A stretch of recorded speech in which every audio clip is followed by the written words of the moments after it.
UP से एक बेहद ही हैरान करने वाला मामला सामने आया। 3 महीने पहले मरी हुई लड़की इंस्टाग्राम पर वीडियो कॉल से अपने भाई से बात किया करती थी। ये मामला कोई हॉरर स्टोरी नहीं बल्कि पुलिस और साथ ही एक परिवार की लापरवाही का मामला है, जहां पर एक लड़की के गुमशुदगी की रिपोर्ट दर्ज कराने पहुंचा परिवार उसे पुलिस एक शव देती है और कहती है कि ये आपकी बेटी की है और अंतिम संस्कार कर दिया जाता है। और ये जानकारी परिवार को दे दिया जाता है कि एक गुमशुदा जो शव मिला था वो आपकी बेटी का हो सकता है, और परिवार भी इस बात को पहले मानने को तैयार हो जाता है। और 3 महीने बाद इस मामले में ऐसा खुलासा होता है, ऐसा मोड़ सामने आता है जो हर किसी को हैरान कर जाता है। ये पूरा मामला क्या है और क्या नहीं है, कैसे कैसे क्या हुआ है, इस बारे में बात करेंगे। लेकिन पहले सरकार से, प्रशासन से और उस परिवार से कुछ सवाल है वो जान लेते हैं। जैसे कि रेलवे ट्रैक पर जो शव मिला वो कौन थी? क्या नहीं होगी मिली हुई लाश की असल पहचान? आखिर इस लापरवाही का जिम्मेदार कौन? क्या शव को बिना जांच अपना बताना गलत नहीं? कहीं वो किसी और की गुमशुदा बेटी तो नहीं? कहीं वो अपराध की अनकही कहानी तो नहीं? क्या छुपा रहा पूरा परिवार? सच आ पाएगा सामने? यूपी सरकार, प्रशासन और वो परिवार, जवाब दो।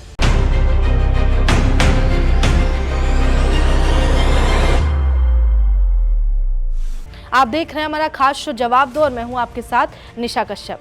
अब इस सिर को चकरा देने वाला जो मामला है उस पर रोशनी डालते हैं। सबसे पहले आपको बता दें कि ये वो तस्वीर जो नजर आ रही है ये वही लड़की है जिसके गुमशुदगी की रिपोर्ट एक परिवार दर्ज कराने पहुंचता है, और इसके बदले एक लड़की का शव मिलता है। अवैध शव जो है, मतलब कि अज्ञात शव जो जिसका पता नहीं चल सकता है कि आखिर वो किसका है, और इस लड़की की पहचान को मानकर उस शव को जला दिया जाता है, यानी उसका अंतिम संस्कार कर दिया जाता है। और ये हैरत अंगेज मामला उत्तर प्रदेश के कौशाम्बी की है, जहां 20 मार्च की ये घटना शुरू होती है। यानी कि जो पूरा मामला है वो 20 मार्च को शुरू होता है, जब एक परिवार थाने पहुंचता है कि सर हमारी बेटी जो है, नाबालिग बेटी जिसकी 16 से 17 साल उम्र है, वो गायब है और उसकी गुमशुदगी की रिपोर्ट दर्ज करानी है। और उसके बाद क्या होता है, ठीक 2 दिन पहले यानी 20 मार्च को परिवार थाने पहुंचा गुमशुदगी की रिपोर्ट दर्ज कराने, और ठीक 2 दिन पहले 18 मार्च को रेलवे स्टेशन के पास एक अज्ञात युवती का शव पुलिस को बरामद होता है। उसके बाद फिर जब पुलिस पहचान नहीं कर पाती है तो नियम के हिसाब से 72 घंटे बाद उसका पोस्टमार्टम करा दिया जाता है शव का। उसके बाद 18 मार्च को बता दें कि जो अज्ञात युवती का शव मिला था उसे 72 घंटे बाद पोस्टमार्टम करा दिया गया और फिर पुलिस द्वारा उसका अंतिम संस्कार कर दिया गया।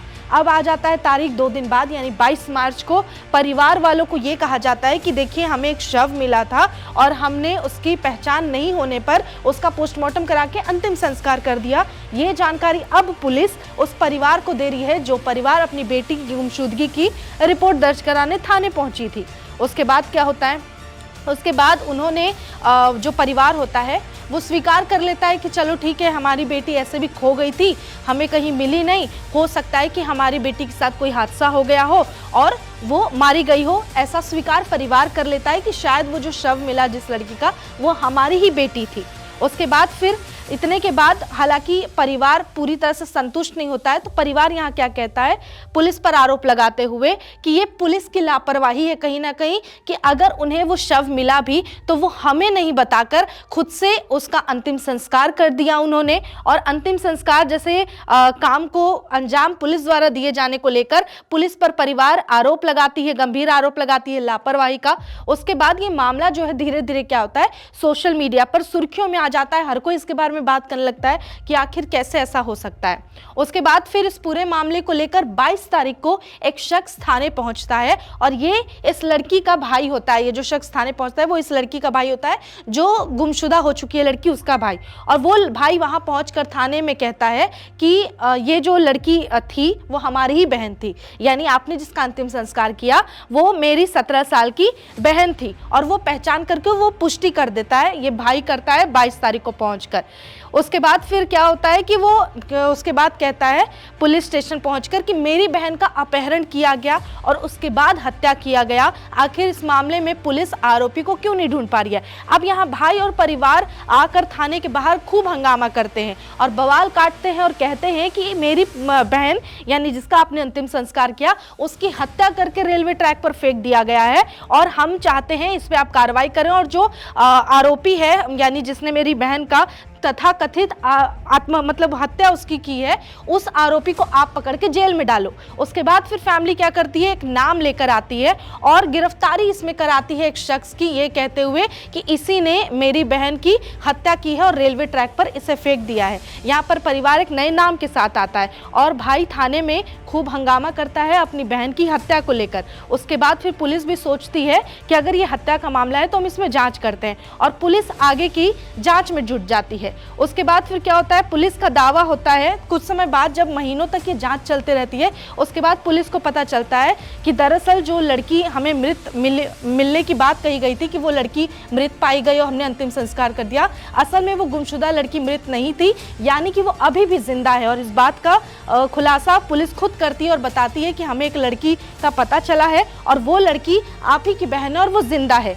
इंस्टाग्राम के जरिए दरअसल वो लड़की जिसके बारे में परिवार कह रहा था कि मेरी बेटी गुमशुदा हो गई है और फिर पुलिस ने एक शव दे दिया कि ये आपकी बेटी है और उसका अंतिम संस्कार करा दिया गया, दरअसल वही लड़की इंस्टाग्राम के जरिए हर दिन अपने भाई से वीडियो कॉल पर बात किया करती थी।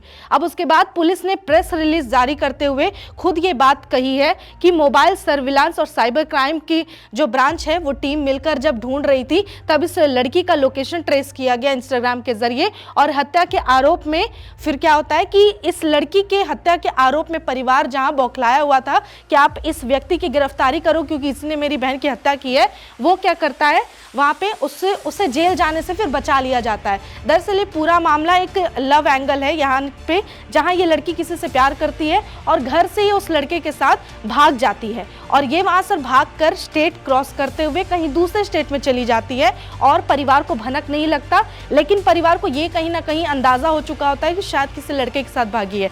तो जब बहन भागती है और एक शव मिलता है, अज्ञात महिला का शव, तो इनका अनुमान होता है कि शायद उस लड़के ने ही मेरी बहन की हत्या करके रेलवे ट्रैक पर फेंक दिया और उसी के उसको जेल भेजने के लिए ये लोग पूरी तैयारी करके आते हैं और थाने में बवाल करते हैं कि आप उस शख्स को गिरफ्तार करो। पुलिस भी ये सोचती है कि शायद हो सकता है ऐसा मामला है, तो यहाँ पर वो गिरफ्तार करने पहुंचती है, लेकिन तभी इस लड़की के जिंदा होने की बात सामने आती है और एक बेगुनाह जेल जाने से बच जाता है।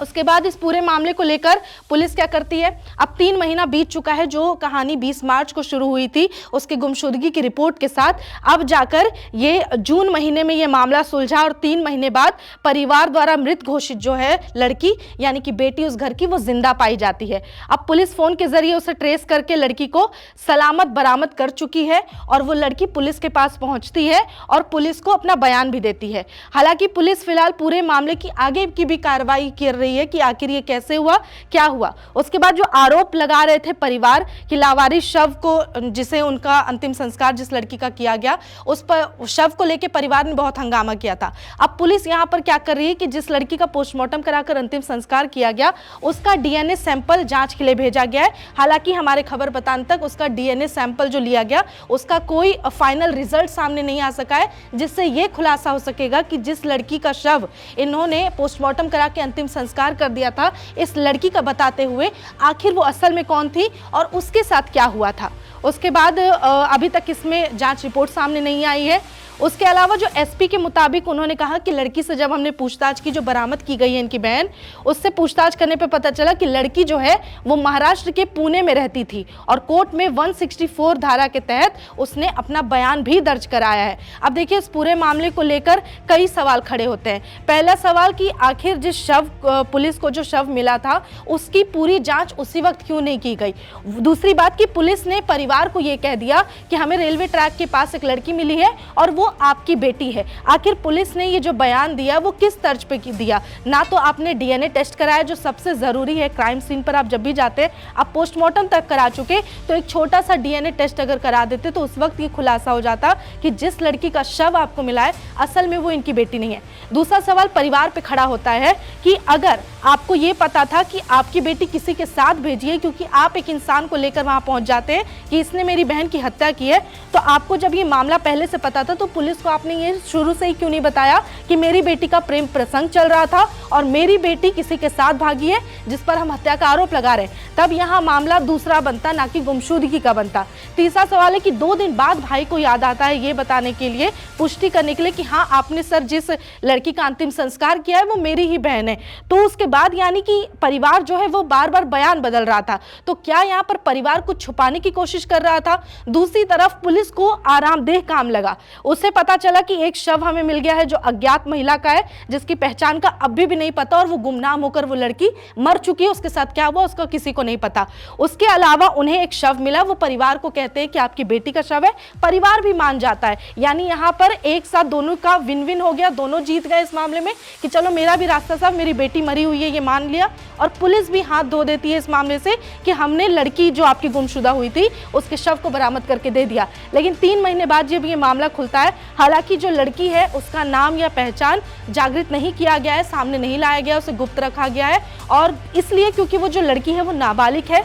लेकिन फिलहाल ये लड़की से लगातार पूछताछ चल रही है और एक जो डीएनए टेस्ट रिपोर्ट है उसके सामने आने के बाद ये खुलासा होगा। अब इस पूरे मामले को लेकर काफी बवाल मचा, और उस वक्त भी जब ये लड़की की गुमशुदगी की रिपोर्ट दर्ज कराई गई थी और इस शव का अंतिम संस्कार किया गया था, उस पर भी पुलिस की लापरवाही पर सवाल खड़ा किया गया था कि आप परिवार की गैर मौजूदगी में आखिर उस लड़की का अंतिम संस्कार कैसे कर सकते हैं। वैसे नियम ये कहता है कि 72 घंटे तक अगर कोई शव किसी क्राइम सीन से पुलिस को बरामद किया मिलता है मतलब, और अगर वो पहचान नहीं कर पाते तो 72 घंटे बाद उसका लीगली पोस्टमार्टम करा के एक रिपोर्ट सेव कर लिया जाता है। ये उन्होंने अपनी तरफ से कर लिया, लेकिन इसके बावजूद भी क्या यूपी पुलिस एक शव क्या पहचान नहीं कर पा रही है? मतलब अगर वहां पे जनता किसी के साथ कुछ क्राइम हो जाता है तो यानी ये भी एक उम्मीद है कि शायद उसकी पहचान भी पता ना चल सके और इसी तरह से किसी भी अपराध में किसी की जान चली जाती है और वो मारा जाएगा, क्योंकि यूपी पुलिस अपनी नाकामी का ढिंडोरा बिना पीटे वो क्या चाहेगी कि चोरी चुपके किसी भी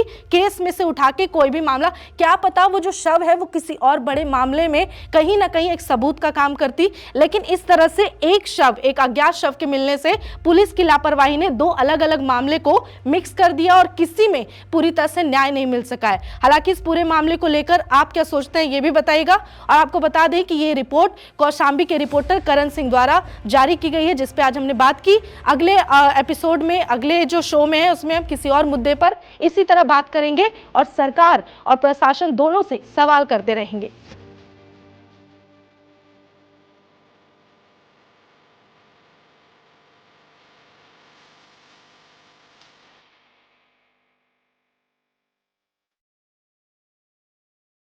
यह पूरा मामला थाना कोखराज से संबंधित है। थाना कोखराज में 17 मार्च को एक लड़की का अपहरण हुआ था, जिस संबंध में 20 मार्च को उसके परिजनों ने एक लड़के के विरुद्ध अभियोग दर्ज कराया था उसके अपहरण करने का। वो लड़की बरामद हुई आज, और इसमें एक जो उस समय अपहृता के परिवार वाले थाने पर आकर बताए थे कि 18 तारीख को जो एक डेड बॉडी मिली थी थाना कोखराज क्षेत्र में एक युवती की, वो मेरे बहन की थी। इस संबंध में काफ़ी हंगामा किया था उन्होंने, और उस आरोपी को बताया था कि उसने उसको अपहरण करके उसकी हत्या कर दी। एक तरह से देखा जाए कि उसके जीवित बरामद होने से एक निर्दोष आदमी जो हत्या जैसे संगीन मामले में जेल जा सकता है, उसको बचाया जा सका है। लड़की के बयान आदि लिए जा रहे हैं, मेडिकल परीक्षण किया जा रहा है, अन्य विधिक कार्रवाई की जा रही है। और इस प्रकार जो एक शंका व्यक्त की जा रही थी कि उसकी लड़की को रेलवे लाइन पे रखकर मारा गया है, उस संबंध में स्थिति पूरी स्पष्ट हुई है और लड़की जिंदा बरामद हुई है। सर, ये अब तक कहाँ थी? लड़की से अभी जो बयान लिया जा रहा है, पूछताछ किया जा रहा है। इसका कहना था कि ये महाराष्ट्र के पुणे में रहना बता रही है अपने को, वहाँ गई थी और उस लड़के के साथ इसके अफेयर्स थे, ये भी बात उसने बताया है। बाकी अन्य उसके बयान और जो उसका कलमबंद बयान है वो कराया जा रहा है और विधिक कार्रवाई सुनिश्चित की जा रही है। सर, जो डेड बॉडी मिली थी वो किसकी थी? डेड बॉडी अभी तक उसका पता नहीं लग पाया है कि वो जो डेड बॉडी ट्रैक पे मिली थी वो किसकी है, क्योंकि एकदम क्रश्ड डेड बॉडी थी, कोई शिनाख्त नहीं थी। लगातार उसका शिनाख्त का प्रयास किया जा रहा है। उसका DNA सैंपल भी पुलिस द्वारा इकट्ठा करके रखा गया है।